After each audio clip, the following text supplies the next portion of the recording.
زنجیرہ hyphen.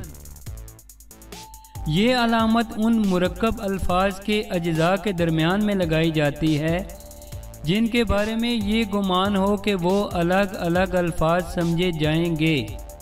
خاص طور پر علوم کی مرکب اصطلاحوں میں اس کا لگانا بہت ضروری ہے۔ اردو میں اس علامت کا استعمال نہیں کیا جاتا، لیکن جب انگلش اور دوسرے علوم کا ترجمہ ہو رہا ہے تو اس کے استعمال کی ضرورت بڑھ جاتی ہے۔ انگریزی میں بے شمار اصطلاحات ایسی ہیں کہ اگر ہائفن نہ ہوتا تو وہ نہ بن سکتی۔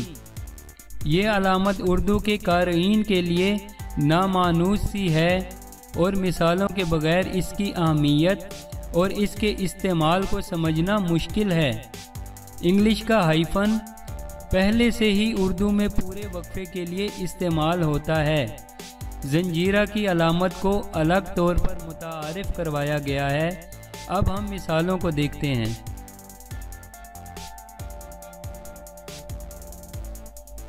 سائیکو پیتھولوجیکل، اس کا اردو میں ترجمہ ہوتا ہے نفسی مرضیاتی، اور اس کو جب ہم زنجیرہ کے ساتھ لکھتے ہیں تو ہمیں لکھنا پڑے گا نفس مرضیاتی، اور اس میں زنجیرہ کی علامت ہم نے لگائی ہے۔ اس کے بعد انڈو آریان، اس کا ترجمہ بنتا ہے ہندی آریائی، اور اس کو جب زنجیرہ کے ساتھ لکھیں گے تو یہ ایسے بنے گا ہند آریائی، اور درمیان میں زنجیرہ کی علامت لگے گی۔ پینیومو گیسٹرک، شش و مادہ، اب جب اس کو زنجیرہ کے ساتھ لکھیں گے تو یہ اس طرح سے بنے گا شش مادی، اور درمیان میں زنجیرہ کی علامت لگائیں گے۔ اینگلو انڈین، اور اس کو جب زنجیرہ کی علامت کے ساتھ لکھیں گے تو یہ بنے گا انگریز ہندی۔ الیکٹرو میگنیٹک، برق مقناطیسی، برق اور مقناطیسی کے درمیان میں زنجیرہ کی علامت ہے۔ زنجیرہ کی علامت کو فروغ دیں تاکہ ہم انگلش کے مرکب الفاظ کا اردو میں بہت آسانی سے ترجمہ کر سکیں۔ علامت شعر، یہ علامت عبارت میں کسی شعر کا حوالہ دینے کے لیے استعمال کی جاتی ہے۔ اب یہ علامت ہم نے پہلے لگائی اور اس کے بعد یہ شعر ہے۔ آج تجھ کو بتاؤں میں تقدیر امم کیا ہے، شمشیر و ثنا اول، طاؤس و رباب آخر۔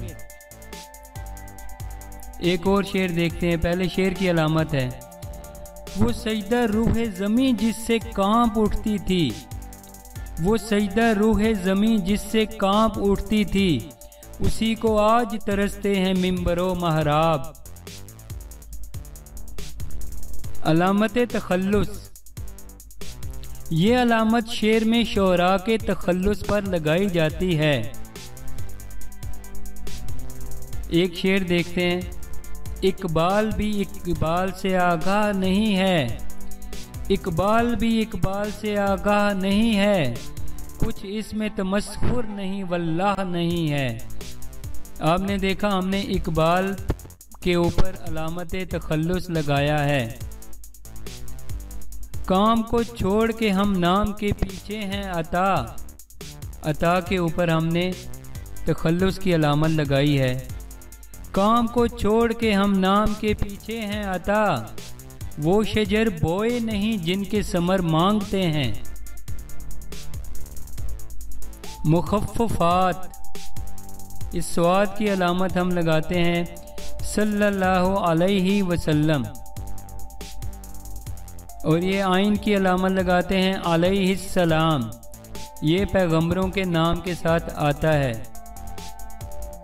رے اور ہے کی علامت لگاتے ہیں رحمت اللہ علیہ۔